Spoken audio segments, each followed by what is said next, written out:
I'm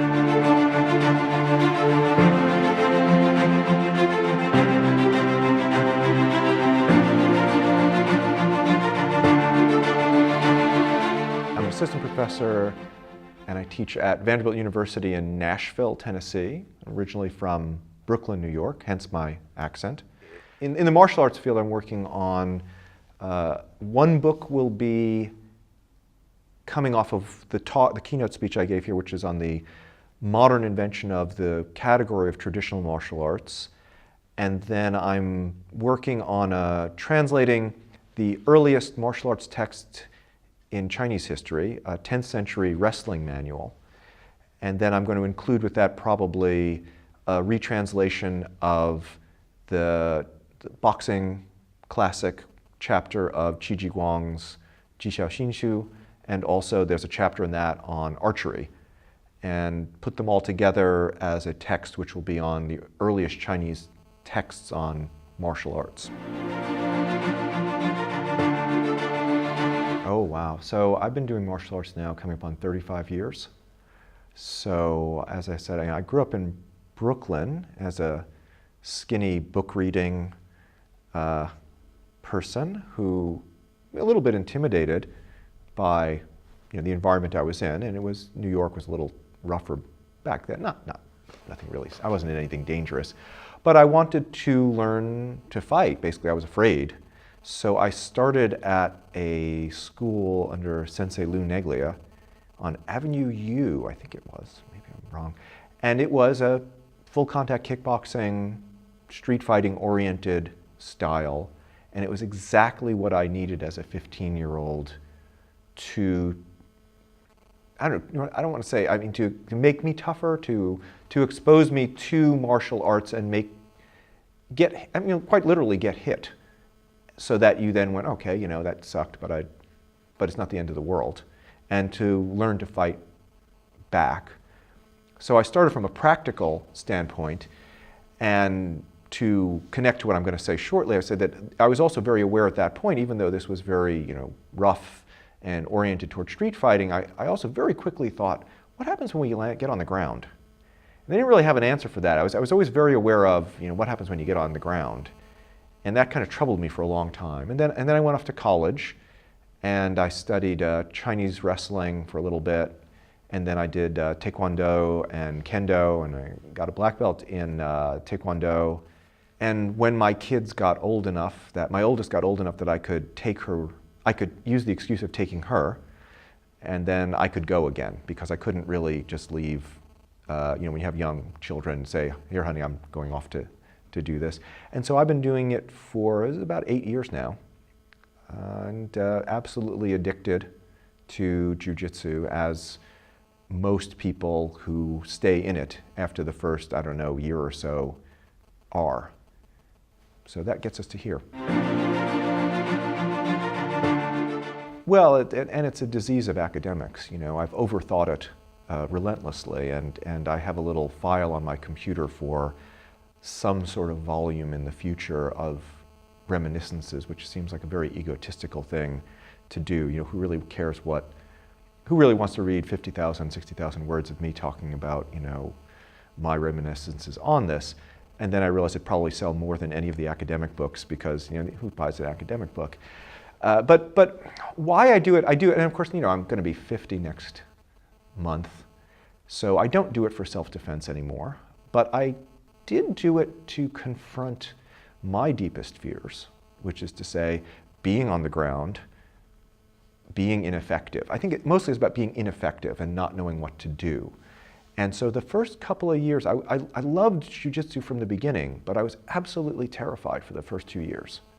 And so it was very hard to convince myself when I was getting in the car. And one of my friends said that the hardest thing about Jiu-Jitsu is getting in the car to do it. And that was also my experience, by the way, when I started in martial arts, which was the hardest thing was to get on the subway, or later I got old enough to drive, get in the car to go to train, and that you had to do that. And then with Jiu-Jitsu, I'm older, so I'm a little more disciplined than I was, but it was fabulous as a teenager. And so I went and now it's, and then, so the first 2 years were terror. Second 2 years were sort of, all right, I can do this. I'm not terrified, but a little bit anxious. And the last 4 years or so has just been absolute addiction. Oh, you know, when I said to someone, when I realized I was going to this conference, the first thing that came into my brain was, wow, I'm going to miss a week of training.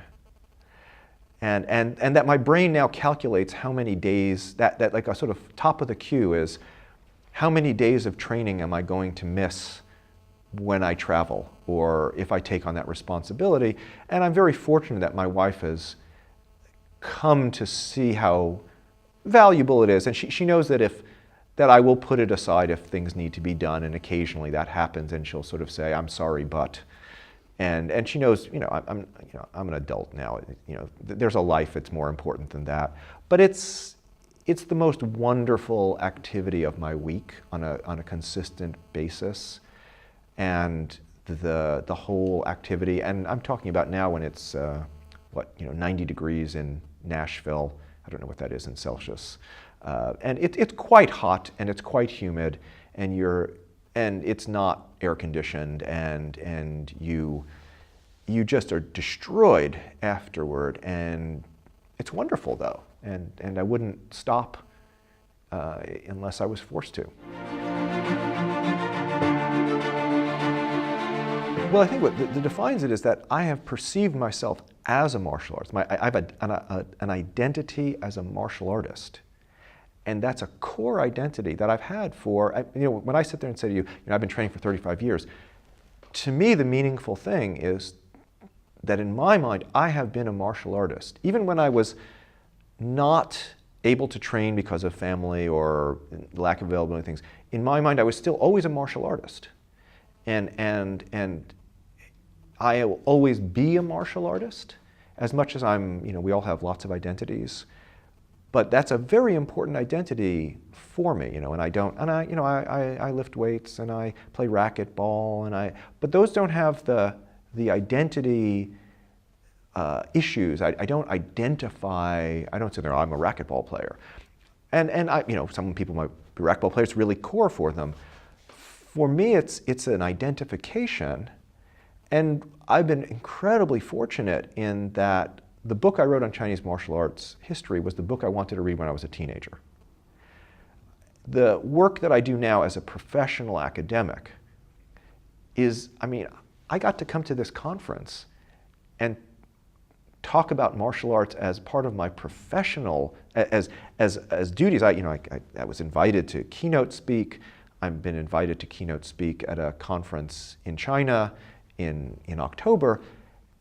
This is incredible to me. This is the 15-year-old's dream that, because usually when you go to a conference, say an Asian studies conference or a military history conference, you always don't want to reveal that you're a martial artist.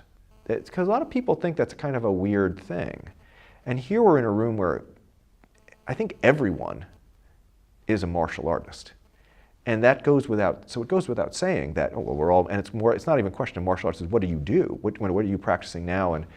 And that to me is just, I think it's the first time I've ever been doing that. So, but it's identity, and that's a really, whatever else, and I do martial arts film stuff, and I've written articles on that. And I went to Hong Kong and gave an article, did it at a conference on Hong Kong martial arts movies, and thought that was the coolest thing. So it's the greatest, if you're an academic and you can get a job and keep a job, and that's, to be able to study the things you want and to translate and to read this stuff, that's the greatest stuff. That's, yeah, what could be better than that?